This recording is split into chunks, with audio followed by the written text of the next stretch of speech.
Chandigarh Mohali border ਦੇ ਉੱਤੇ ਕੌਮੀ ਇਨਸਾਫ ਮੋਰਚੇ ਦਾ ਹੰਗਾਮੇ ਵਾਲਾ ਪ੍ਰਦਰਸ਼ਨ, ਬੈਰੀਕੇਡ ਤੋੜ ਕੇ ਚੰਡੀਗੜ੍ਹ ਦੇ ਵਿੱਚ ਬੜੇ ਪ੍ਰਦਰਸ਼ਨਕਾਰੀ, ਵਾਹਨਾਂ ਦੀ ਹੋਈ ਭੰਨਤੋੜ, ਪੁਲਿਸ ਮੁਲਾਜ਼ਮਾਂ ਨਾਲ ਵੀ ਕੁੱਟਮਾਰ, ਮੋਰਚੇ ਦੇ ਆਗੂਆਂ ਦੇ ਸਮਝਾਉਣ ਤੇ ਵਾਪਸ ਪਰਤੇ ਪ੍ਰਦਰਸ਼ਨਕਾਰੀ। ਚੰਡੀਗੜ੍ਹ ਪੁਲਿਸ ਨੇ ਜਾਰੀ ਕੀਤੀ ਪ੍ਰਦਰਸ਼ਨਕਾਰੀਆਂ ਦੀ ਵੀਡੀਓ, ਗੱਡੀਆਂ ਦੀ ਭੰਨਤੋੜ ਕਰਦੇ ਦਿਖਾਈ ਦਿੱਤੇ ਪ੍ਰਦਰਸ਼ਨਕਾਰੀ। ਮੋਰਚੇ ਨੇ ਪ੍ਰਸ਼ਾਸਨ ਤੇ ਲਗਾਏ ਗੰਭੀਰ ਇਲਜ਼ਾਮ, ਕਿਹਾ ਪੁਲਿਸ ਦੱਸੇ ਸ਼ਾਂਤਮਈ ਸਿੰਘਾਂ ਦੇ ਉੱਤੇ ਕਿਸਨੇ ਕੀਤੀ ਪੱਥਰਬਾਜ਼ੀ। ਪੰਜਾਬ ਸਰਕਾਰ ਤੇ ਕੇਂਦਰ ਦੇ ਵਿਚਾਲੇ ਹੁਣ ਕੋਲੇ ਦੀ ਢੋਆ-ਢੁਆਈ ਤੇ ਛਿੜਿਆ ਸੰਗਰਾਮ। ਆਮ ਆਦਮੀ ਪਾਰਟੀ ਨੇ ਕੇਂਦਰ ਦੀ ਰੇਲ ਯੋਜਨਾ ਦਾ ਕੀਤਾ ਵਿਰੋਧ, ਅਡਾਨੀ ਨੂੰ ਫਾਇਦਾ ਪਹੁੰਚਾਉਣ ਦੇ ਲਈ ਨਿਯਮ ਬਦਲਣ ਦੇ ਇਲਜ਼ਾਮ। ਲੋਕ ਸਭਾ 'ਚ ਪ੍ਰਧਾਨ ਮੰਤਰੀ ਮੋਦੀ ਦਾ ਕਾਂਗਰਸ ਨੂੰ ਜਵਾਬ, ਕਿਹਾ ਯੂਪੀਏ ਕਾਲ ਦੇ ਵਿੱਚ ਹੋਏ ਵੱਡੇ ਘੁਟਾਲੇ, ਕਾਂਗਰਸ ਨੇ ਮੌਕਿਆਂ ਨੂੰ ਮੁਸੀਬਤ ਵਿੱਚ ਬਦਲਿਆ। ਰਾਹੁਲ ਗਾਂਧੀ ਦਾ ਪਲਟਵਾਰ, ਕਿਹਾ ਪ੍ਰਧਾਨ ਮੰਤਰੀ ਨੇ ਨਹੀਂ ਦਿੱਤਾ ਸਵਾਲਾਂ ਦਾ ਜਵਾਬ।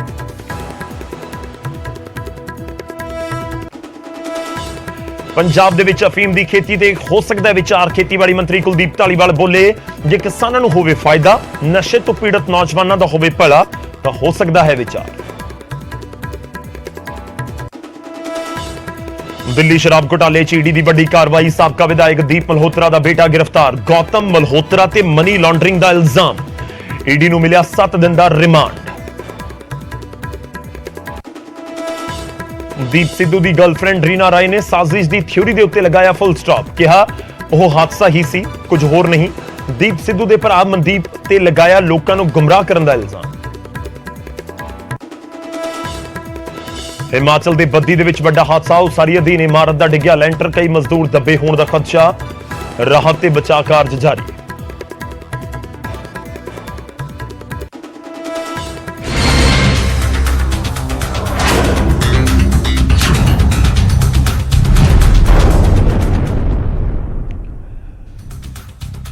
ਸਤਿ ਸ੍ਰੀ ਅਕਾਲ, ਸਵਾਗਤ ਹੈ, ਗੌਰਵ ਸ਼ੁਕਲਾ ਮੈਂ ਹਾਂ ਤੁਹਾਡੇ ਨਾਲ ਹਾਜ਼ਰ ਹਾਂ। ਫਰਕ ਤਾਂ ਪੈਂਦਾ ਹੈ ਲੈ ਕੇ, ਜਦੋਂ ਪ੍ਰਦਰਸ਼ਨ ਹਿੰਸਕ ਹੋ ਜਾਣ, ਜਦੋਂ ਪੁਲਿਸ ਤੇ ਪ੍ਰਦਰਸ਼ਨਕਾਰੀ ਆਮੋ ਸਾਹਮਣੇ ਹੋ ਜਾਣ, ਜਦੋਂ ਵਾਟਰ ਕੈਨਨ, ਲਾਠੀਆਂ ਤੇ ਪੱਥਰ ਚੱਲਣ ਲੱਗ ਪੈਣ, ਫਿਰ ਫਰਕ ਤਾਂ ਪੈਂਦਾ ਹੈ।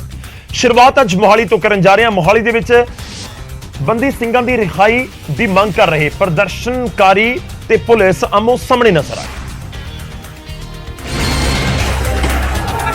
ਚੰਡੀਗੜ੍ਹ ਦੇ ਵਿੱਚ ਵੜਨ ਨੂੰ ਲੈ ਕੇ ਪ੍ਰਦਰਸ਼ਨਕਾਰੀਆਂ ਦੀ ਪੁਲਿਸ ਦੇ ਨਾਲ ਝੜਪ ਹੋ ਗਈ। ਗੱਲ ਪੱਥਰਾਂ ਤੋਂ ਸ਼ੁਰੂ ਹੋਈ, ਜਿਸ ਤੋਂ ਬਾਅਦ ਪ੍ਰਦਰਸ਼ਨਕਾਰੀਆਂ ਨੇ ਤਲਵਾਰਾਂ ਕੱਢੀਆਂ, ਪੁਲਿਸ ਨੇ ਲਾਠੀ ਚਾਰਜ ਕੀਤਾ ਅਤੇ ਵਾਟਰ ਕੈਨਨ ਦਾ ਵੀ ਇਸਤੇਮਾਲ ਕਰ ਦਿੱਤਾ ਗਿਆ। ਯੂਜ਼ ਜਿਹੜਾ ਹੈ ਹੋ ਚੁੱਕਿਆ ਹੈ। ਵਾਟਰ ਕੈਨਨ ਚੰਡੀਗੜ੍ਹ ਪੁਲਿਸ ਵੱਲੋਂ ਚਲਾ ਦਿੱਤਾ ਗਿਆ। ਵਾਟਰ ਕੈਨਨ, ਲਾਠੀ ਚਾਰਜ ਅਤੇ ਵਾਟਰ ਕੈਨਨ ਤੋਂ ਬਾਅਦ ਭੜਕੇ ਪ੍ਰਦਰਸ਼ਨਕਾਰੀਆਂ ਨੇ ਚੰਡੀਗੜ੍ਹ ਅਤੇ ਪੰਜਾਬ ਪੁਲਿਸ ਦੀ ਗੱਡੀਆਂ ਦੇ ਵਿੱਚ ਤੋੜ ਭੰਨ ਕੀਤੀ। ਪ੍ਰਦਰਸ਼ਨਕਾਰੀ ਇਸ ਤਰ੍ਹਾਂ ਹਿੰਸਕ ਹੋ ਗਏ ਕਿ ਤਲਵਾਰਾਂ ਤੇ ਡੰਡਿਆਂ ਨਾਲ ਪੁਲਿਸ ਨੂੰ ਵੀ ਖਦੇੜ ਦਿੱਤਾ ਗਿਆ। ਕੁਝ ਪੁਲਿਸ ਮੁਲਾਜ਼ਮ ਵੀ ਇਸ ਹਿੰਸਕ ਪ੍ਰਦਰਸ਼ਨ ਦੇ ਵਿੱਚ ਜ਼ਖਮੀ ਹੋ ਗਏ। ਕੁਝ ਪ੍ਰਦਰਸ਼ਨਕਾਰੀਆਂ ਨੂੰ ਪੁਲਿਸ ਨੇ ਹਿਰਾਸਤ ਦੇ ਵਿੱਚ ਵੀ ਲਿਆ।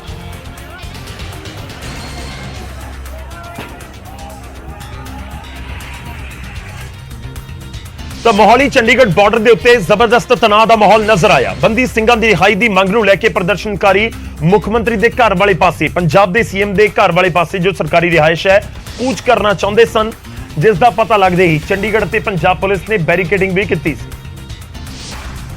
ਪੁਲਿਸ ਆਮਣੇ-ਸਾਹਮਣੇ ਹੈ, ਜਥੇਬੰਦੀ ਤੇ ਪੁਲਿਸ। ਜਿਵੇਂ ਹੀ ਪ੍ਰਦਰਸ਼ਨਕਾਰੀ ਬੈਰੀਕੇਡਿੰਗ ਦੇ ਕੋਲ ਪਹੁੰਚੇ ਤੇ ਬੈਰੀਕੇਡ ਹਟਾਉਣ ਦੀ ਕੋਸ਼ਿਸ਼ ਕੀਤੀ ਤਾਂ ਪੁਲਿਸ ਨੇ ਉਹਨਾਂ ਨੂੰ ਰੋਕ ਦਿੱਤਾ, ਜਿਸ ਤੋਂ ਬਾਅਦ ਉਹਨਾਂ ਨੇ ਨੰਗੀਆਂ ਤਲਵਾਰਾਂ ਤੇ ਡੰਡੇ ਕੱਢ ਲਏ। ਪੁਲਿਸ ਨੂੰ ਪਿੱਛੇ ਧੱਕਦੇ ਹੋਏ ਉਹ ਚੰਡੀਗੜ੍ਹ ਦੇ ਵਿੱਚ ਵੜਨ ਦੀ ਕੋਸ਼ਿਸ਼ ਕਰਨ ਲੱਗੇ। ਇਹ ਦੇਖ ਕੇ ਪੁਲਿਸ ਨੇ ਵੀ ਲਾਠੀ ਚਾਰਜ ਕਰ ਦਿੱਤਾ। अचानक ये एकदम उग्र हो गए और इन्होंने हमारे बैरिकेड को तोड़ के जंप करके इधर आने की कोशिश की। इनको चेतावनी भी दी गई। कईयों के पास हथियार थे, डंडे थे, तलवारें थी और भी डेंजरस वेपन ये साथ में कैरी कर रहे थे। तो जब पुलिस वालों ने रोका तो अचानक से इन्होंने हमारे पुलिस वाले जो इस बैरिकेड पे तैनात थे उन पे उन्होंने अटैक किया, जिसमें कि कई पुलिस वालों को चोटें आईं। उसके बाद इन्होंने बैरिकेड को तोड़ा है। हमने हल्का पानी चलाया। ਲਾਠੀ ਚਾਰਜ ਤੋਂ ਬਾਅਦ ਚੰਡੀਗੜ੍ਹ ਪੁਲਿਸ ਨੇ ਕੁਝ ਵੀਡੀਓ ਵੀ ਜਾਰੀ ਕੀਤੀਆਂ ਨੇ, ਜਿਸ ਦੇ ਵਿੱਚ ਮੋਹਾਲੀ ਬਾਰਡਰ ਦੇ ਉੱਤੇ ਨਿਹੰਗ ਪੁਲਿਸ ਦੀਆਂ ਗੱਡੀਆਂ ਨੂੰ ਟਾਰਗੇਟ ਕਰ ਰਹੇ ਨੇ, ਜਿਸ ਦੇ ਵਿੱਚ ਤਲਵਾਰਾਂ ਮਾਰ ਕੇ ਗੱਡੀਆਂ 'ਚ ਭੰਨਤੋੜ ਕੀਤੀ ਜਾ ਰਹੀ ਹੈ। ਇਸ ਘਟਨਾ ਦੇ ਵਿੱਚ ਚੰਡੀਗੜ੍ਹ ਪੁਲਿਸ ਦੇ ਕੁਝ ਜਵਾਨ ਵੀ ਜ਼ਖਮੀ ਹੋਏ ਨੇ, ਜਿਨ੍ਹਾਂ ਨੂੰ ਚੰਡੀਗੜ੍ਹ ਦੇ ਸੈਕਟਰ 16 ਹਸਪਤਾਲ ਦੇ ਵਿੱਚ ਭਰਤੀ ਕਰਵਾਇਆ ਗਿਆ ਹੈ। ਹਾਲਾਤ ਦੇਖਦੇ ਹੋਏ ਚੰਡੀਗੜ੍ਹ ਦੇ ਵਿੱਚ ਧਾਰਾ 144 ਲਗਾ ਦਿੱਤੀ ਗਈ। ਨਾਲ ਹੀ ਮੁੱਖ ਮੰਤਰੀ ਮਾਨ ਦੇ ਘਰ ਦੇ ਬਾਹਰ ਸੁਰੱਖਿਆ ਵੀ ਕਰੜੀ ਕਰ ਦਿੱਤੀ ਗਈ। ਕਾਬਲੇ ਗੌਰ ਹੈ ਕਿ ਇਸ ਪੂਰੇ ਘਟਨਾਕ੍ਰਮ ਦੇ ਵਿੱਚ ਕਰੀਬ 13 ਪੁਲਿਸ ਮੁਲਾਜ਼ਮ ਜ਼ਖਮੀ ਹੋਏ ਨੇ। ਖੈਰ, ਜਦੋਂ ਹਾਲਾਤ ਇਸ ਤਰੀਕੇ ਦੇ ਨਾਲ ਹੋ ਜਾਣ ਕਿ ਸਥਿਤੀ ਤਣਾਅਪੂਰਨ ਤੇ ਬੇਹੱਦ ਆਊਟ ਆਫ ਕੰਟਰੋਲ ਨਜ਼ਰ ਆਵੇ, ਫਿਰ ਫਰਕ ਤਾਂ ਪੈਂਦਾ ਹੈ। ਉਧਰ ਕੌਮੀ ਇਨਸਾਫ ਮੋਰਚਾ ਜਾਰੀ ਹੈ ਤੇ ਕੌਮੀ ਇਨਸਾਫ ਮੋਰਚੇ ਦੇ ਵਿੱਚ ਸਿੱਧੂ ਮੂਸੇਵਾਲਾ ਦੇ ਮਾਤਾ ਚਰਨ ਕੌਰ ਵੀ ਪਹੁੰਚੇ ਤੇ ਮੋਰਚੇ ਦੇ ਵਿੱਚ ਪਹੁੰਚ ਕੇ ਚਰਨ ਕੌਰ ਨੇ ਬੰਦੀ ਸਿੰਘਾਂ ਦੀ ਰਿਹਾਈ ਦੀ ਮੰਗ ਕੀਤੀ। ਮੂਸੇਵਾਲਾ ਉਹਨਾਂ ਨੇ ਕਿਹਾ ਕਿ ਮੂਸੇਵਾਲਾ ਨੇ ਵੀ ਗੀਤ ਦੇ ਵਿੱਚ ਬੰਦੀ ਸਿੰਘਾਂ ਦੀ ਗੱਲ ਕੀਤੀ ਸੀ। ਬੰਦੀ ਸਿੰਘਾਂ ਦੀ ਗੱਲ ਕਰਨਾ ਹੀ ਮੂਸੇਵਾਲਾ ਨੂੰ ਭਾਰੀ ਪਿਆ। ਇਸ ਤਰੀਕੇ ਨਾਲ ਉਹਨਾਂ ਨੇ ਜ਼ਿਕਰ ਕੀਤਾ ਕਿ ਉਸ ਦੀ ਸਜ਼ਾ ਮਿਲੀ ਹੈ ਮੂਸੇਵਾਲਾ ਨੂੰ, ਸਿੱਧੂ ਮੂਸੇਵਾਲਾ ਨੂੰ। ਕਾਬਲੇ ਗੌਰ ਹੈ ਕਿ ਲੰਘੇ ਸਾਲ 29 ਮਈ ਨੂੰ ਸਿੱਧੂ ਮੂਸੇਵਾਲਾ ਦਾ ਗੋਲੀਆਂ ਮਾਰ ਕੇ ਕਤਲ ਕਰ ਦਿੱਤਾ ਗਿਆ ਸੀ। SYL ਗਾਣੇ ਦਾ ਜ਼ਿਕਰ ਹੋਇਆ, ਉਸ ਦੇ ਵਿੱਚ ਵੀ ਸਿੱਧੂ ਮੂਸੇਵਾਲਾ ਨੇ ਬੰਦੀ ਸਿੰਘਾਂ ਦਾ ਜ਼ਿਕਰ ਕੀਤਾ ਸੀ। ਸਿੱਧੂ ਮੂਸੇਵਾਲਾ ਦੇ ਮਾਤਾ ਚਰਨ ਕੌਰ ਪਹੁੰਚੇ ਮੋਹਾਲੀ ਦੇ ਵਿੱਚ ਜਾਰੀ ਕੌਮੀ ਇਨਸਾਫ ਮੋਰਚੇ 'ਚ, ਤਾਂ ਉੱਥੇ ਉਹਨਾਂ ਦੇ ਵੱਲੋਂ ਇਹ ਜ਼ਿਕਰ ਕੀਤਾ ਗਿਆ ਕਿ ਬੰਦੀ ਸਿੰਘਾਂ ਦਾ ਜ਼ਿਕਰ ਕਰਨ ਦੀ ਸਜ਼ਾ ਹੀ ਸਿੱਧੂ ਨੂੰ ਮਿਲੀ। ਕਿ ਸ਼ੁਭਦੀਪ ਤਾਂ 9 ਮਹੀਨੇ ਪਹਿਲਾਂ ਹੀ ਸਾਡੇ ਭਰਾਵਾਂ ਦਾ ਜ਼ਿਕਰ ਕਰ ਗਿਆ ਸੀ ਤੇ ਪਤਾ ਨਹੀਂ ਉਸ ਦੀ ਸੋਚ ਨੂੰ ਲੈ ਕੇ ਹੀ ਉਹਦੇ ਨਾਲ ਐਡੀ ਵੱਡੀ ਘਟਨਾ ਹੋ ਗਈ। ਆਪਣੀਆਂ ਜਿਹੜੀਆਂ ਸਜ਼ਾਵਾਂ ਨੇ ਪੂਰੀਆਂ ਕਰ ਚੁੱਕੇ ਆ, ਉਹਨਾਂ ਵੱਲ ਕੋਈ ਧਿਆਨ ਨਹੀਂ ਕਿਸੇ ਦਾ। ਇੱਕ ਕਿਸੇ ਨੇ ਇੰਨੇ ਕ੍ਰਾਈਮ ਕਰਕੇ ਉਹ ਬਾਰ-ਬਾਰ ਪੈਰੋਲ ਤੇ ਆ ਰਹੇ ਨੇ, ਇਸ ਲਈ ਹੁਣ ਕਾਨੂੰਨ ਤੋਂ ਵੀ ਵਿਸ਼ਵਾਸ ਉੱਠ ਗਿਆ। ਸੱਚ ਬੋਲਣਾ ਇੱਥੇ ਬਹੁਤ ਵੱਡਾ ਗੁਨਾਹ ਹੈ, ਉਹਨਾਂ ਤੋਂ ਇਹ ਲੋਕ ਡਰਦੇ ਆ। ਸਾਨੂੰ ਧਰਨਿਆਂ ਦੀ ਲੋੜ ਕਿਉਂ ਪਈ? ਕਿਉਂਕਿ ਜਦੋਂ ਸਾਡੇ ਲਈ ਇਨਸਾਫ ਜਾਂ ਇੱਕ ਸੋਚ ਨਹੀਂ ਰੱਖੀ ਕਾਨੂੰਨ ਨੇ, ਤਾਂ ਕਰਕੇ ਸਾਨੂੰ ਧਰਨੇ ਲਾਉਣੇ ਪੈਂਦੇ ਆ। ਧਰਨੇ ਲਾਉਣੇ ਕੋਈ ਸੌਖੀ ਗੱਲ ਨਹੀਂ ਹੈਗੀ। ਮੈਂ ਤਾਂ ਤੁਹਾਨੂੰ ਇਹੀ ਅਪੀਲ ਕਰਨਾ ਚਾਹੁੰਦੀ ਆ, ਇਕਜੁੱਟ ਹੋ ਕੇ ਇਹਨਾਂ ਦਾ ਸਾਥ ਦਿਓ ਤਾਂ ਜੋ ਸਾਡੇ ਸ਼ੇਰ ਭਰਾ ਜੋ ਜੇਲ੍ਹਾਂ ਵਿੱਚ ਹਜੇ ਵੀ ਸਜ਼ਾਵਾਂ ਭੁਗਤ ਰਹੇ ਨੇ ਉਹ ਵਿਚਾਰੇ। ਹੁਣ ਅੱਗੇ ਵਧਦੇ ਹਾਂ, ਅਗਲੀ ਖਬਰ ਦਾ ਰੁਖ ਕਰਦੇ ਹਾਂ। ਦੀਪ ਸਿੱਧੂ ਦੀ ਮਹਿਲਾ ਮਿੱਤਰ ਰੀਨਾ ਰॉय ਨੇ ਸਿੱਧੂ ਦੀ ਮੌਤ ਦੇ ਕਰੀਬ 1 ਸਾਲ ਬਾਅਦ ਕਈ ਖੁਲਾਸੇ ਕੀਤੇ।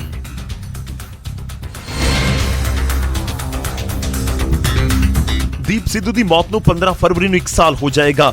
ਹਾਦਸੇ ਦੇ ਸਮੇਂ ਦੀਪ ਸਿੱਧੂ ਦੇ ਨਾਲ ਗੱਡੀ ਦੇ ਵਿੱਚ ਸਵਾਰ ਉਹਨਾਂ ਦੀ ਦੋਸਤ ਰੀਨਾ ਨੇ ਸਿੱਧੂ ਦੀ ਪਤਨੀ ਅਤੇ ਪਰਿਵਾਰ ਦੇ ਉੱਤੇ ਕਈ ਗੰਭੀਰ ਇਲਜ਼ਾਮ ਲਗਾਏ। ਰੀਨਾ ਰॉय ਨੇ ਕਿਹਾ ਕਿ ਜਿਸ ਹਾਦਸੇ ਦੇ ਵਿੱਚ ਦੀਪ ਸਿੱਧੂ ਦੀ ਮੌਤ ਹੋਈ ਉਸ ਦੇ ਵਿੱਚ ਕਿਸੇ ਤਰ੍ਹਾਂ ਦੀ ਕੋਈ ਸਾਜ਼ਿਸ਼ ਨਹੀਂ ਸੀ। ਦੀਪ ਸਿੱਧੂ ਦੇ ਚਾਹਣ ਵਾਲਿਆਂ ਨੂੰ ਹਾਦਸੇ ਦੇ ਪਿੱਛੇ ਸਾਜ਼ਿਸ਼ ਦਾ ਨਾਮ ਦੇ ਕੇ ਗੁੰਮਰਾਹ ਕੀਤਾ ਗਿਆ। ਦੀਪ ਉਸ ਸਮੇਂ ਗੱਡੀ ਸਪੀਡ ਦੇ ਨਾਲ ਚਲਾ ਰਹੇ ਸੀ। ਮਨਦੀਪ, ਇਹੀ ਗੱਲ ਮੈਂ ਇਹੀ ਮੰਗਦੀ ਸੀ ਕਿ ਤੂੰ ਜਾ ਕੇ ਸੱਚ ਦੱਸ ਦੇ ਕਿ ਹਾਂ ਐਕਸੀਡੈਂਟ ਸੀ, ਨਾ ਲੀਡ ਕਰਨ ਨੂੰ ਸੰਗਤ ਨੂੰ। ਨੋ, ਇਹੀ ਸੱਚ ਮੈਂ ਦੇਖਿਆ। ਮੈਂ ਇਨਵੈਸਟੀਗੇਸ਼ਨ ਮੈਂ ਕਦੋਂ ਆਈ ਸੀ ਪੰਜਾਬ ਨੂੰ, ਮੈਂ ਸਾਰਾ ਕੁਝ ਦੇਖਿਆ। ਰੀਨਾ ਨੇ ਸਾਫ਼ ਕੀਤਾ ਕਿ ਕਾਫੀ ਦਿਨਾਂ ਤੱਕ ਇਹ ਕਿਹਾ ਜਾਂਦਾ ਰਿਹਾ ਕਿ ਦੀਪ ਦਾ ਕਤਲ ਕੀਤਾ ਗਿਆ ਤੇ ਇਸ ਦੇ ਪਿੱਛੇ ਸਾਜ਼ਿਸ਼ ਹੈ, ਜਦੋਂ ਕਿ ਸੱਚਾਈ ਇਹ ਹੈ ਕਿ ਇਸ ਦੀ ਕੋਈ ਜਾਂਚ ਹੀ ਨਹੀਂ ਹੋਈ। ਦੀਪ ਦੀ ਸਪੀਡ ਜ਼ਿਆਦਾ ਸੀ, ਸੋ ਫਰਦਰ ਇਨਵੈਸਟੀਗੇਸ਼ਨ ਨਹੀਂ ਕੀਤੀ ਫਿਰ ਉਹਨਾਂ ਨੂੰ ਪਤਾ ਲੱਗ ਗਿਆ ਕਿ ਹਾਂ ਕੀ ਹੋਇਆ। ਦੀਪ ਸਪੀਡਿੰਗ। ਰੀਨਾ ਰॉय ਦੇ ਮੁਤਾਬਿਕ ਉਹ ਹਾਦਸੇ ਦੇ ਸਮੇਂ ਸੀਟ ਨੂੰ ਪਿੱਛੇ ਕਰਕੇ ਸੋ ਰਹੇ ਸਨ। ਜਦੋਂ ਗੱਡੀ ਟਕਰਾਈ ਤਾਂ ਉਹਨਾਂ ਦੀ ਅੱਖ ਖੁੱਲੀ। ਦੋਵਾਂ ਨੂੰ ਹਾਦਸੇ ਤੋਂ ਬਾਅਦ ਹਸਪਤਾਲ ਲਿਆਂਦਾ ਗਿਆ। ਉੱਥੇ ਰੀਨਾ ਨੇ ਕਿਹਾ ਕਿ ਉਸਨੇ ਦੀਪ ਦੇ ਭਰਾ ਮਨਦੀਪ, ਦੋਸਤ ਸਿਮਰ ਅਤੇ ਡਰਾਈਵਰ ਟੋਨੀ ਨੂੰ ਪੁੱਛਿਆ ਕਿ ਦੀਪ ਕਿੱਥੇ ਹੈ, ਪਰ ਉਸ ਤੋਂ ਜਾਣਕਾਰੀ ਲੁਕੋਈ ਗਈ ਅਤੇ ਉਸ ਨੂੰ ਫੌਰਨ ਭਾਰਤ ਛੱਡ ਕੇ ਅਮਰੀਕਾ ਜਾਣ ਦੇ ਲਈ ਕਹਿ ਦਿੱਤਾ ਗਿਆ। 15 ਫਰਵਰੀ ਦੇ ਦਿਨ, ਲੰਘੇ ਸਾਲ 15 ਫਰਵਰੀ ਦੇ ਦਿਨ ਦੀਪ ਸਿੱਧੂ ਦਾ ਐਕਸੀਡੈਂਟ ਹੋਇਆ ਸੀ, ਜਿਸ ਦੇ ਵਿੱਚ ਉਹਨਾਂ ਦੀ ਮੌਤ ਹੋ ਗਈ ਸੀ। ਰੀਨਾ ਰॉय ਹੁਣ ਸਾਹਮਣੇ ਆ ਕੇ ਖੁਲਾਸੇ ਕਰ ਰਹੇ ਨੇ। ਰੀਨਾ ਨੇ ਦੀਪ ਸਿੱਧੂ ਅਤੇ ਆਪਣੇ ਰਿਲੇਸ਼ਨਸ਼ਿਪ ਨੂੰ ਲੈ ਕੇ ਵੀ ਹੁਣ ਖੁੱਲ੍ਹ ਕੇ ਗੱਲਬਾਤ ਕੀਤੀ ਹੈ।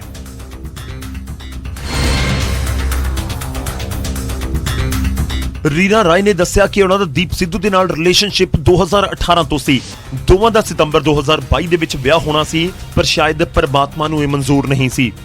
ਦੀਪ ਸਿੱਧੂ ਉਸ ਨੂੰ ਛੱਡ ਕੇ ਚਲਾ ਗਿਆ, ਪਰ ਉਹ ਹਮੇਸ਼ਾ ਉਸ ਦੇ ਦਿਲ ਦੇ ਵਿੱਚ ਰਹੇਗਾ। ਰੀਨਾ रॉय ਨੇ ਦੱਸਿਆ ਕਿ ਸਿੱਧੂ ਆਪਣੀ ਪਤਨੀ ਤੋਂ 2011 ਤੋਂ ਵੱਖ ਹੋ ਗਿਆ ਸੀ। ਸਾਲ 2019 ਦੇ ਵਿੱਚ ਦੋਵਾਂ ਦੇ ਵਿਚਾਲੇ ਵੱਖ ਹੋਣ ਦਾ ਸਮਝੌਤਾ ਵੀ ਹੋ ਗਿਆ ਸੀ। ਦੋਵਾਂ ਦਾ ਤਲਾਕ ਦਾ ਕੇਸ ਕੋਰਟ ਦੇ ਵਿੱਚ ਚੱਲ ਰਿਹਾ ਸੀ ਅਤੇ ਅਜੇ ਉਸ ਦੇ ਉੱਤੇ ਫੈਸਲਾ ਆਉਣਾ ਬਾਕੀ ਸੀ। ਦੋਵਾਂ ਨੇ ਤੈਅ ਕੀਤਾ ਸੀ ਕਿ ਤਲਾਕ ਤੋਂ ਬਾਅਦ ਉਹ ਦੋਵੇਂ ਵਿਆਹ ਕਰਨਗੇ। 2019 ਦੇ ਵਿੱਚ ਤਾਂ ਇਹਨੇ ਕੇਸ ਪਾਈ ਸੀ ਦੀਪ ਤੇ, ਬਿਕਾਜ਼ ਇਹਨਾਂ ਦੀ ਸੈਪਰੇਸ਼ਨ 2011 ਦੇ ਵਿੱਚ ਹੋ ਗਈ ਸੀ। ਦੀਪ ਬੰਬੇ ਰਹਿੰਦਾ ਸੀ, ਇਹ ਰੈਂਚੀ ਰਹਿੰਦੀ ਸੀ, ਹੱਲੇ ਵੀ ਉੱਥੇ ਰਹਿੰਦੀ ਆ। ਜਦ ਮੈਨੂੰ ਹਨਾ ਸਾਰੀਆਂ ਕਿਹੜੀ ਕਨਵਰਸੇਸ਼ਨਸ ਆ ਇੱਕ ਪਹਿਲੇ ਦਿਨ ਦੀਆਂ ਮੇਰੇ ਕੋਲ ਹੱਲੇ ਵੀ ਆ। ਰੀਨਾ ਦੀ ਮੁਲਾਕਾਤ ਦੀਪ ਨਾਲ ਪੰਜਾਬੀ ਫਿਲਮ ਦੀ ਸ਼ੂਟਿੰਗ ਦੇ ਦੌਰਾਨ ਹੋਈ। ਸਾਲ 2018 ਦੇ ਵਿੱਚ ਰੰਗ ਪੰਜਾਬ ਨਾਮ ਦੀ ਫਿਲਮ ਨਾਲ ਰੀਨਾ ਨੇ ਫਿਲਮਾਂ 'ਚ ਐਂਟਰੀ ਕੀਤੀ। ਇਸੇ ਫਿਲਮ ਦੇ ਵਿੱਚ ਦੀਪ ਵੀ ਲੀਡ ਰੋਲ ਦੇ ਵਿੱਚ ਸੀ। ਰੀਨਾ ਦਾ ਨਾਮ ਪਹਿਲੀ ਵਾਰ ਉਸ ਵੇਲੇ ਸਾਹਮਣੇ ਆਇਆ ਜਦੋਂ ਲਾਲ ਕਿਲਾ ਹਿੰਸਾ ਦੇ ਦੀਪ ਸਿੱਧੂ ਦੇ ਵੀਡੀਓ ਸੋਸ਼ਲ ਮੀਡੀਆ ਤੇ ਵਾਇਰਲ ਹੋਏ। ਜਦੋਂ ਦਿੱਲੀ ਪੁਲਿਸ ਨੇ ਲੋਕੇਸ਼ਨ ਦਾ ਪਤਾ ਲਗਾਇਆ ਤਾਂ ਵੀਡੀਓਜ਼ ਅਮਰੀਕਾ ਕੈਲੀਫੋਰਨੀਆ ਤੋਂ ਅਪਲੋਡ ਕੀਤੇ ਗਏ ਨੇ ਜੋ ਰੀਨਾ ਰਾਏ ਹੀ ਕਰ ਰਹੇ ਸਨ।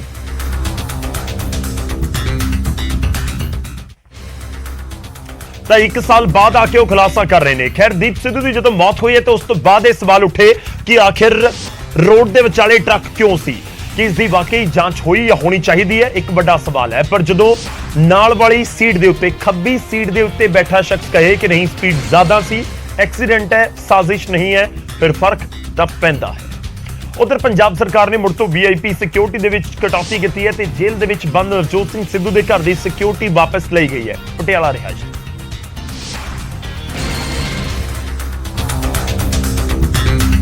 ਤੇ ਨਵਜੋਤ ਸਿੱਧੂ ਦੀ ਪਟਿਆਲਾ ਰਿਹਾਇਸ਼ ਦੀ ਸੁਰੱਖਿਆ ਦੇ ਵਿੱਚ 4 ਪੁਲਿਸ ਮੁਲਾਜ਼ਮ ਤਾਇਨਾਤ ਕੀਤੇ ਗਏ ਸੀ ਜਿਨ੍ਹਾਂ ਨੂੰ ਵਾਪਸ ਸੱਦ ਲਿਆ ਗਿਆ। ਨਵਜੋਤ ਸਿੱਧੂ ਇਸ ਵੇਲੇ ਪਟਿਆਲਾ ਦੀ ਕੇਂਦਰੀ ਜੇਲ੍ਹ ਦੇ ਵਿੱਚ ਬੰਦ ਨੇ ਤੇ ਬੁੱਧਵਾਰ ਸਵੇਰੇ ਪੁਲਿਸ ਮੁਲਾਜ਼ਮਾਂ ਨੂੰ ਵਾਪਸ ਬੁਲਾ ਲਿਆ ਗਿਆ। ਹਾਲਾਂਕਿ ਮਾਮਲੇ ਤੇ ਹਾਲੇ ਤੱਕ ਕੋਈ ਵੀ ਅਫੀਸ਼ੀਅਲ ਅਧਿਕਾਰੀ ਬੋਲਣ ਨੂੰ ਤਿਆਰ ਨਹੀਂ, ਪਰ ਸਿੱਧੂ ਦੇ ਪਰਿਵਾਰਕ ਮੈਂਬਰ ਨੇ ਇਸ ਦੀ ਤਸਦੀਕ ਜ਼ਰੂਰ ਕਰ ਦਿੱਤੀ ਹੈ।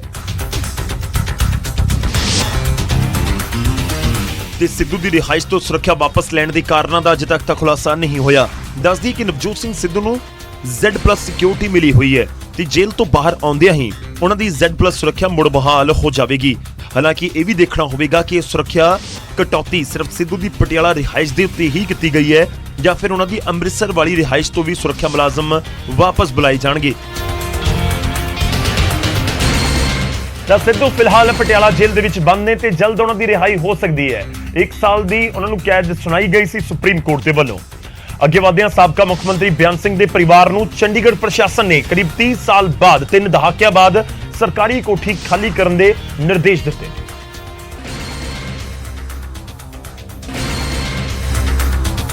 ਤੇ ਚੰਡੀਗੜ੍ਹ ਦੇ ਸੈਕਟਰ 5 ਦੇ ਵਿੱਚ ਮਰਹੂਮ ਮੁੱਖ ਮੰਤਰੀ ਬਿਆਨ ਸਿੰਘ ਦੇ ਪਰਿਵਾਰ ਨੂੰ ਇਹ ਕੋਠੀ 1992 ਦੇ ਵਿੱਚ ਅਲਾਟ ਹੋਈ ਸੀ, ਪਰ ਹੁਣ UT ਪ੍ਰਸ਼ਾਸਨ ਇਸ ਕੋਠੀ ਨੂੰ ਖਾਲੀ ਕਰਵਾਉਣਾ ਚਾਹੁੰਦਾ ਹੈ, ਜਿਸ ਦੇ ਲਈ ਪਰਿਵਾਰ ਨੂੰ ਨੋਟਿਸ ਵੀ ਜਾਰੀ ਕਰ ਦਿੱਤਾ ਗਿਆ ਹੈ।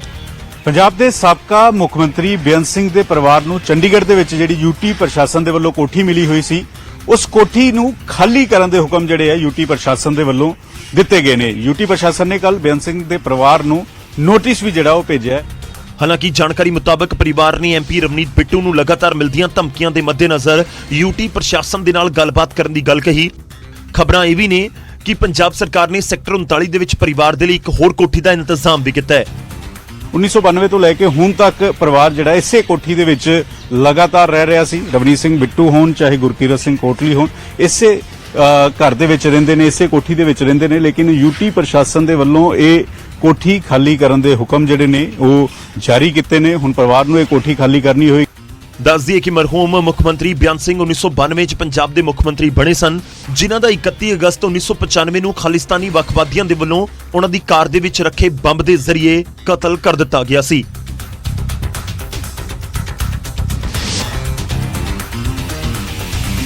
ਅਗਲੀ ਖਬਰ ਦਾ ਰੁਖ ਕਰਦੇ ਹਾਂ। ਪੰਜਾਬ ਸਰਕਾਰ ਅਫੀਮ ਦੀ ਖੇਤੀ ਕਰਵਾਉਣ ਦੇ ਉੱਤੇ ਵਿਚਾਰ ਕਰ ਸਕਦੀ ਹੈ। ਜੀ ਹਾਂ, ਇਹ ਬਿਆਨ ਦਿੱਤਾ ਹੈ ਪੰਜਾਬ ਦੇ ਖੇਤੀਬਾੜੀ ਮੰਤਰੀ ਕੁਲਦੀਪ ਸਿੰਘ ਧਾਲੀਵਾਲ। ਕੈਬਨਿਟ ਮੰਤਰੀ ਕੁਲਦੀਪ ਸਿੰਘ ਧਾਲੀਵਾਲ ਲੁਧਿਆਣਾ ਪਹੁੰਚੇ ਸਨ, ਜਿੱਥੇ ਉਹਨਾਂ ਇੱਕ ਪ੍ਰੈਸ ਕਾਨਫਰੰਸ ਕੀਤੀ ਤੇ ਇਸ ਦੌਰਾਨ ਸਵਾਲਾਂ ਦੇ ਜਵਾਬ ਦਿੰਦਿਆਂ ਖੇਤਰੀ ਮੰਤਰੀ ਨੇ ਇਸ਼ਾਰਾ ਕੀਤਾ ਕਿ ਪੰਜਾਬ ਸਰਕਾਰ ਪੰਜਾਬ ਦੇ ਵਿੱਚ ਅਫੀਮ ਦੀ ਖੇਤੀ ਕਰਨ ਬਾਰੇ ਵਿਚਾਰ ਕਰ ਸਕਦੀ ਹੈ। ਇੱਕ ਨਸ਼ੇ ਚੋਂ ਕੱਢ ਕੇ ਦੂਜੇ ਤੇ ਲਾਉਣਾ ਮੈਨੂੰ ਲੱਗਦਾ ਨਹੀਂ ਬਹੁਤਾ, ਪਰ ਜੇ ਖੇਤੀ ਦਾ ਹਿੱਸਾ ਬਣ ਜੇ ਫੀਮ, ਦਵਾਈਆਂ ਵਗੈਰਾ ਖੇਤੀ ਦੇ ਹਿੱਸੇ ਲਈ ਆਪਾਂ ਕਰਾਂਗੇ, ਫਿਰ ਉਹ ਮਤਲਬ ਮੈਨੂੰ ਲੱਗਦਾ ਕਿ ਫਾਇਦੇਮੰਦ ਰਹੂਗੀ। ਪਰ ਫਿਲਹਾਲ ਇਹਦੇ ਤੇ ਅਜੇ ਬਹੁਤ ਲੋਕ ਸਾਨੂੰ ਮਿਲੇ ਵੀ ਆ, ਮਾਨ ਸਾਹਿਬ ਨੂੰ ਮਿਲਦੇ ਆ, ਮੇਰੇ ਕੋਲ ਵੀ ਆਉਂਦੇ, ਮੈਂ ਖੇਤੀਬਾੜੀ ਮੰਤਰੀ ਹਾਂ ਕਿ ਇਹਨੂੰ ਇਦਾਂ ਕੀਤਾ ਜਾਵੇ। ਵੇਖੋ ਵਕਤ ਦੇ ਨਾਲ ਕੀ ਹੁੰਦਾ। ਹਾਲਾਂਕਿ ਕੈਬਨਿਟ ਮੰਤਰੀ ਨੇ ਸਾਫ਼ ਕੀਤਾ ਕਿ ਫਿਲਹਾਲ ਦਿੱਲੀ ਸਰਕਾਰ ਦਾ ਅਜਿਹਾ ਕੋਈ ਵੀ ਵਿਚਾਰ ਨਹੀਂ, ਪਰ ਭਵਿੱਖ ਦੇ ਵਿੱਚ ਇਸ ਸੰਬੰਧੀ ਸੰਭਾਵਨਾਵਾਂ ਤਲਾਸ਼ੀਆਂ ਜਾ ਰਹੀਆਂ ਨੇ। ਅਸੀਂ ਇਹ ਚੀਜ਼ਾਂ ਮਤਲਬ ਜਿਹੜਾ ਅਫੀਮ ਕੁਝ ਸਟੇਟਾਂ ਦੇ ਵਿੱਚ ਖੇਤੀਬਾੜੀ ਦਾ ਹਿੱਸਾ ਆ, ਲੋਕ ਖੇਤੀ ਕਰਦੇ ਉਹਦੀ। ਸਾਡੇ ਕੋਲ ਬਹੁਤ ਸਾਰੇ ਇਦਾਂ ਦੇ ਸੁਝਾਅ ਆਏ, ਬਹੁਤ ਸਾਰੇ ਲੋਕ ਇਦਾਂ ਕਹਿੰਦੇ ਆ। ਫਿਲਹਾਲ ਤਾਂ ਸਾਡਾ ਕੋਈ ਇਦਾਂ ਦਾ ਮਤਲਬ ਹੈ ਨਹੀਂ, ਪਰ ਇਹਦੇ ਤੇ ਅਸੀਂ ਵਿਚਾਰ ਕਰ ਸਕਦੇ। ਸਾਡੇ ਮਾਰ ਜਿਹੜੇ ਆ, ਸਾਡੇ ਮਤਲਬ ਜਿਹੜੇ ਪੰਜਾਬ ਦੀ ਸਥਿਤੀ ਆ, ਇਹਨੂੰ ਧਿਆਨ 'ਚ ਰੱਖਦੇ ਹੋਏ ਦੱਸ ਦਈਏ ਕਿ ਕੈਬਨਿਟ ਮੰਤਰੀ ਲੁਧਿਆਣਾ ਦੀ ਖੇਤੀਬਾੜੀ ਯੂਨੀਵਰਸਿਟੀ ਦੇ ਵਿੱਚ 12 ਫਰਵਰੀ ਨੂੰ ਕਰਵਾਈ ਜਾ ਰਹੀ ਕਿਸਾਨ ਮਿਲਣੀ ਸੰਬੰਧੀ ਜਾਇਜ਼ਾ ਲੈਣ ਪਹੁੰਚੇ ਸਨ, ਜਿੱਥੇ ਉਹਨਾਂ ਪੰਜਾਬ ਦੇ ਵਿੱਚ ਨਵੀਂ ਖੇਤੀ ਪਾਲਿਸੀ ਲਿਆਉਣ ਦੇ ਲਈ ਕਿਸਾਨਾਂ ਨੂੰ ਇਸ ਮਿਲਣੀ ਦੇ ਵਿੱਚ ਪਹੁੰਚਣ ਦਾ ਸੱਦਾ ਵੀ ਦਿੱਤਾ ਹੈ। ਹਾਲਾਂਕਿ ਅਫੀਮ ਦੀ ਖੇਤੀ ਦੇ ਉੱਤੇ ਪਹਿਲਾਂ ਵੀ ਕਈ ਵਾਰ ਬਿਆਨ ਆ ਚੁੱਕੇ ਨੇ ਵੱਖ-ਵੱਖ ਆਗੂਆਂ ਦੇ ਔਰ ਮਾਹਰਾਂ ਦੇ, ਪਰ ਸਵਾਲ ਇਹੀ ਹੈ ਕਿ ਵਾਕਈ ਹੀ ਜੇ ਅਫੀਮ ਦੀ ਖੇਤੀ ਹੁੰਦੀ ਹੈ ਤਾਂ ਇਸ ਦਾ ਨੈਗੇਟਿਵ ਪ੍ਰਭਾਵ ਪੰਜਾਬ ਦੇ ਨੌਜਵਾਨਾਂ ਤੇ ਨਹੀਂ ਪਏਗਾ, ਕਿ ਵਾਕਈ ਇੱਕ ਨਸ਼ੇ ਨੂੰ ਖਤਮ ਕਰਨ ਦੇ ਲਈ ਦੂਜਾ ਨਸ਼ਾ ਖੜਾ ਕਰਨਾ ਜ਼ਰੂਰੀ ਹੈ, ਜਾਂ ਫਿਰ ਕਮਾਈ ਦੇ ਲਈ ਅਫੀਮ ਦੀ ਖੇਤੀ ਦੇ ਉੱਤੇ ਫੋਕਸ ਹੀ ਇੱਕ ਸਾਡੇ ਕੋਲ ਬਦਲ ਬਾਕੀ ਹੈ। ਸਵਾਲ ਬਹੁਤ ਸਾਰੇ ਨੇ। ਉਮੀਦ ਹੈ ਕਿ ਜਦੋਂ ਜੇਕਰ ਕੋਈ ਚਰਚਾ ਹੁੰਦੀ ਹੈ ਤਾਂ ਇਸ ਦੇ ਉੱਤੇ ਵੀ ਗੌਰ ਕੀਤਾ ਜਾਏਗਾ। ਅੱਗੇ ਵਧਦੇ ਤੇ ਵਾਰੀ ਅੱਜ ਦੇ ਸਵਾਲ ਦੀ। ਅਫੀਮ ਦੀ ਖੇਤੀ ਦਾ ਜ਼ਿਕਰ ਹੋ ਰਿਹਾ, ਇਸ ਕਰਕੇ ਉਸ ਦੇ ਨਾਲ ਜੁੜਿਆ ਹੋਇਆ ਸਵਾਲ ਹੈ ਕਿ ਇਹਨਾਂ ਦੇ ਵਿੱਚੋਂ ਕਿਹੜੇ ਸੂਬੇ ਦੇ ਵਿੱਚ ਅਫੀਮ ਦੀ ਖੇਤੀ ਨਹੀਂ ਹੁੰਦੀ। ਜਿਹੜੇ 4 ਆਪਸ਼ਨ ਤੁਹਾਨੂੰ ਦਵਾਂਗੇ ਅਸੀਂ। ਆਪਸ਼ਨ ਨੰਬਰ 1 ਮੱਧ ਪ੍ਰਦੇਸ਼ 'ਚ ਹੁੰਦੀ ਹੈ ਕਿ ਨਹੀਂ, ਤੁਸੀਂ ਸੋਚ ਸਕਦੇ ਹੋ। ਰਾਜਸਥਾਨ, ਉੱਤਰ ਪ੍ਰਦੇਸ਼ ਜਾਂ ਝਾਰਖੰਡ, ਇਹ 4 ਸੂਬਿਆਂ ਦਾ ਅਸੀਂ ਨਾਮ ਦੱਸ ਰਹੇ ਹਾਂ। ਇਹਨਾਂ ਦੇ ਵਿੱਚੋਂ ਕਿਹੜੇ ਸੂਬੇ ਦੇ ਵਿੱਚ ਅਫੀਮ ਦੀ ਖੇਤੀ ਨਹੀਂ ਹੁੰਦੀ ਹੈ। ਮਤਲਬ ਸਿੱਧਾ ਜਾ ਕੇ 4 ਦੇ ਵਿੱਚੋਂ 3 'ਚ ਹੁੰਦੀ ਹੈ ਅਫੀਮ ਦੀ ਖੇਤੀ, ਇੱਕ ਸੂਬੇ 'ਚ ਨਹੀਂ ਹੁੰਦੀ। ਉਹ ਕਿੱਥੇ ਨਹੀਂ ਹੁੰਦੀ ਉਹ ਅਸੀਂ ਤੁਹਾਨੂੰ ਦੱਸਾਂਗੇ ਇਸ ਸਵਾਲ ਦੇ ਜਵਾਬ ਦੇ ਵਿੱਚ ਪੂਰੀ ਜਾਣਕਾਰੀ ਦੇ ਨਾਲ।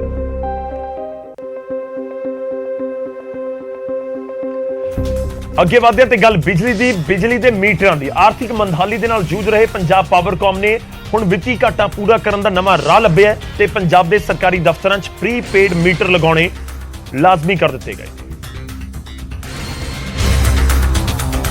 ਤੇ 1 ਮਾਰਚ ਤੋਂ ਸਾਰੇ ਸਰਕਾਰੀ ਦਫ਼ਤਰਾਂ ਦੇ ਵਿੱਚ ਮੌਜੂਦਾ ਅਤੇ ਨਵੇਂ ਸਰਕਾਰੀ ਕਨੈਕਸ਼ਨਾਂ ਨੂੰ ਪ੍ਰੀਪੇਡ ਕਰਨ ਦੀ ਸ਼ੁਰੂਆਤ ਹੋਵੇਗੀ, ਜਿਸ ਦੇ ਤਹਿਤ ਖਪਤਕਾਰਾਂ ਨੂੰ ਬਿਜਲੀ ਦੀ ਖਪਤ ਦੇ ਲਈ ਪੈਸੇ ਪਹਿਲਾਂ ਦੇਣੇ ਪੈਣਗੇ।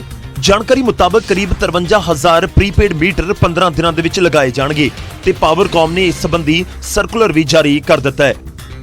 ਸਰਕਾਰੀ ਦਫ਼ਤਰਾਂ ਦੀ ਬਿਜਲੀ ਖਪਤ ਦਾ ਭੁਗਤਾਨ ਅਗਾਊ ਕਰਨਾ ਪਏਗਾ। ਘੱਟੋ ਘੱਟ ਰੀਚਾਰਜ ਦੀ ਰਾਸ਼ੀ ਜਿਹੜੀ ਹੈ ਉਹ 1000 ਰੁਪਏ ਰੱਖਣੀ ਹੋਏਗੀ। ਜਿਵੇਂ ਹੀ ਇਹ ਰਾਸ਼ੀ ਖਤਮ ਹੋਏਗੀ, ਜ਼ੀਰੋ ਹੋਏਗੀ, ਤਾਂ ਤੁਹਾਡੀ ਬਿਜਲੀ ਜਿਹੜੀ ਸਰਕਾਰੀ ਦਫ਼ਤਰ ਨੇ ਉਹ ਕੱਟ ਜਾਏਗੀ। ਇਸੇ ਕਰਕੇ ਪਹਿਲਾਂ ਤੋਂ ਹੀ ਰੀਚਾਰਜ ਜਿਹੜਾ ਹੈ ਉਹ ਕਰਵਾਉਣਾ ਹੋਏਗਾ।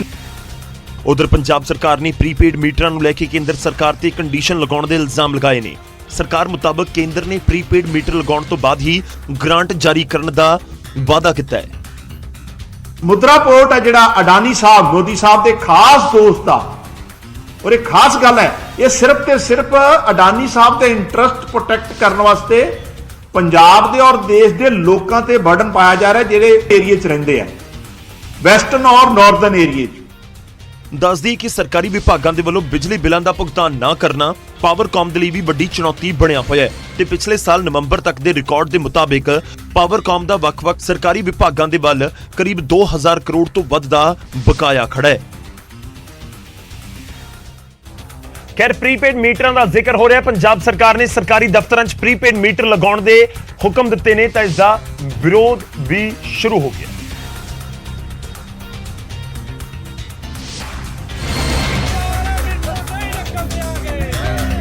ਤੇ ਕਿਸਾਨ ਜਥੇਬੰਦੀ ਭਾਰਤੀ ਕਿਸਾਨ ਯੂਨੀਅਨ ਏਕਤਾ ਉਗਰਾਹਾਂ ਸਰਕਾਰੀ ਹੁਕਮਾਂ ਦੇ ਖਿਲਾਫ ਖੜੀ ਹੋ ਗਈ ਹੈ। ਮੁਕਤਸਰ ਦੇ ਪਿੰਡ ਮੱਲਣ ਦੇ ਵਿੱਚ ਜਥੇਬੰਦੀ ਨੇ ਪ੍ਰੀਪੇਡ ਮੀਟਰ ਲਗਾਉਣ ਦਾ ਵਿਰੋਧ ਕੀਤਾ ਤੇ ਪਿੰਡ ਦੇ ਕਿਸੇ ਸਰਕਾਰੀ ਦਫ਼ਤਰ ਦੇ ਵਿੱਚ ਸਮਾਰਟ ਮੀਟਰ ਨਾ ਲੱਗਣ ਦਾ ਐਲਾਨ ਵੀ ਕੀਤਾ।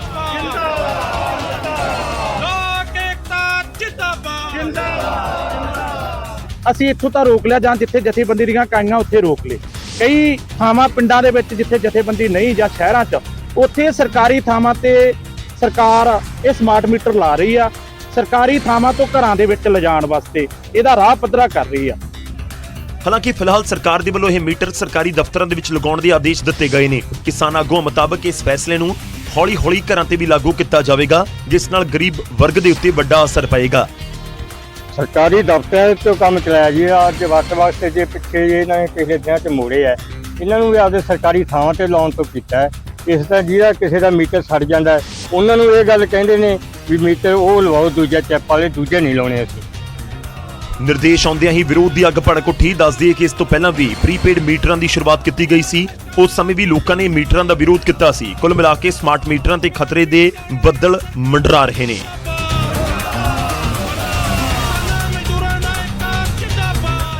ਤਾਂ ਪ੍ਰੀਪੇਡ ਮੀਟਰ ਲਗਾਉਣ ਦਾ ਰਾਹ ਇੰਨਾ ਸੌਖਾ ਤਾਂ ਨਜ਼ਰ ਨਹੀਂ ਆ ਰਿਹਾ। ਜੇਕਰ ਕਿਸਾਨ ਜਥੇਬੰਦੀਆਂ ਵਿਰੋਧ ਕਰ ਰਹੀਆਂ ਨੇ ਤਾਂ ਫਿਰ ਇਸ ਦਾ ਕੀ ਹੱਲ ਤੇ ਕਿਹੜਾ ਤਰੀਕਾ ਲੱਭਿਆ ਜਾਏਗਾ ਸਰਕਾਰੀ ਦਫ਼ਤਰਾਂ 'ਚ ਪ੍ਰੀਪੇਡ ਮੀਟਰ ਲਗਾਉਣ ਦਾ, ਉਹ ਵੀ ਦੇਖਣ ਲਾਇਕ ਗੱਲ ਰਹੇਗੀ।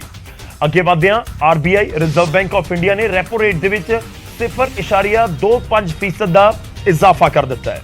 ਰੈਪੋ ਰੇਟ 6.25 ਸਵਾ 6 ਤੋਂ 6.5% ਹੁਣ ਹੋ ਗਈ ਹੈ।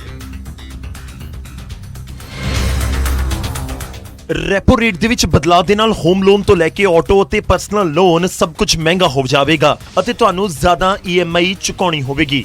ਹਾਲਾਂਕਿ FD ਦੇ ਉੱਤੇ ਹੁਣ ਜ਼ਿਆਦਾ ਵਿਆਜ ਮਿਲੇਗਾ। 1 ਅਗਸਤ 2018 ਤੋਂ ਬਾਅਦ ਰੈਪੋ ਰੇਟ ਦੀ ਸਭ ਤੋਂ ਉੱਚੀ ਦਰ ਹੈ। ਉਸ ਵੇਲੇ repo rate 6.50% C.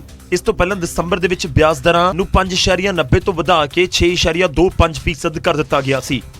The MPC decided to increase the policy repo rate by 25 basis points to 6.5% with immediate effect. The standing deposit facility, that is SDF rate, will stand revised to 6.25% and the marginal standing facility, that is the MSF rate and the bank rate, to 6.75%. ਵਿਆਜ ਦਰਾਂ ਦੇ ਵਧਣ ਤੋਂ ਬਾਅਦ ਮਈ ਤੋਂ ਪਹਿਲਾਂ ਜੋ home loan ਤੁਹਾਨੂੰ 5.65% ਰੇਟ ਆਫ ਇੰਟਰਸਟ ਦੇ ਉੱਤੇ ਮਿਲ ਰਿਹਾ ਸੀ, ਉਹ ਹੁਣ 8.15% ਤੱਕ ਪਹੁੰਚ ਗਿਆ ਹੈ। ਯਾਨੀ 20 ਸਾਲ ਦੇ ਲਈ 20 ਲੱਖ ਦੇ ਹੋਮ ਲੋਨ ਤੇ ਤੁਹਾਨੂੰ ਹਰ ਮਹੀਨੇ ਕਰੀਬ 2988 ਰੁਪਏ ਜ਼ਿਆਦਾ EMI ਦੇਣੀ ਹੋਵੇਗੀ। ਤਾਂ EMI ਵਧੇਗੀ। ਰੈਪੋ ਰੇਟ ਵਧਣ ਦਾ ਸਿੱਧਾ ਜਿਹਾ ਮਤਲਬ ਇਹ ਹੁੰਦਾ ਹੈ ਕਿ ਜੇਕਰ ਹੋਮ ਲੋਨ ਲਿਆ ਹੋਇਆ ਤਾਂ ਬੈਂਕ ਨਾਲ ਜਾ ਕੇ ਗੱਲ ਜ਼ਰੂਰ ਕਰ ਲਿਓ ਕਿ ਇਸ ਰੈਪੋ ਰੇਟ ਦਾ ਤੁਹਾਡੇ ਤੇ ਅਸਰ ਪਏਗਾ ਕਿ ਨਹੀਂ। ਅੱਗੇ ਵਧਦੇ ਹਾਂ ਤੇ ਹੁਣ ਵਾਰੀ ਅੱਜ ਦੇ ਇਤਿਹਾਸ ਦੀ। 8 ਫਰਵਰੀ ਦਾ ਇਤਿਹਾਸ ਕੀ ਕਹਿੰਦਾ ਉਹ ਤੁਹਾਨੂੰ ਦੱਸਾਂਗੇ। 8 ਫਰਵਰੀ ਦਾ ਇਤਿਹਾਸ ਜੁੜਿਆ ਹੋਇਆ ਹੈ ਜਗਜੀਤ ਸਿੰਘ ਜੀ ਨਾਲ, ਜੀ ਹਾਂ, ਗਜ਼ਲ ਗਾਇਕ ਜਗਜੀਤ ਸਿੰਘ ਜੀ ਦਾ ਜਨਮ ਦਿਨ ਹੈ। 8 ਫਰਵਰੀ 1941 ਦੇ ਦਿਨ ਰਾਜਸਥਾਨ ਦੇ ਸ਼੍ਰੀ ਗੰਗਾਨਗਰ ਦੇ ਵਿੱਚ ਜਗਜੀਤ ਸਿੰਘ ਦਾ ਜਨਮ ਹੋਇਆ। ਸੰਗੀਤ ਨਾਲ ਤਾਲੁਕ ਬਚਪਨ ਤੋਂ ਹੀ ਉਹਨਾਂ ਦਾ ਹੋ ਗਿਆ ਸੀ। ਜਗਜੀਤ ਸਿੰਘ ਦੇ ਬਾਲੀਵੁੱਡ ਕੈਰੀਅਰ ਦੀ ਸ਼ੁਰੂਆਤ 1994 ਦੇ ਵਿੱਚ ਫਿਲਮ ਅਵਿਸ਼ਕਾਰ ਦੇ ਗਾਣੇ ਬਾਬੁਲ ਮੋਰਾ ਨਹਿਰ ਦੇ ਨਾਲ ਹੋਈ। झुकी झुकी सी नजर तुम इतना जो मुस्कुरा रहे हो तुमको देखा तो ये ख्याल आया, ये सारे उन्होंने दे गाने ने। ये दौलत भी ले लो और जो मोस्ट फेमस उन्होंने दे गाने दे विचों एक है चिट्ठी ना कोई संदेश वर्गियां तमाम गजलां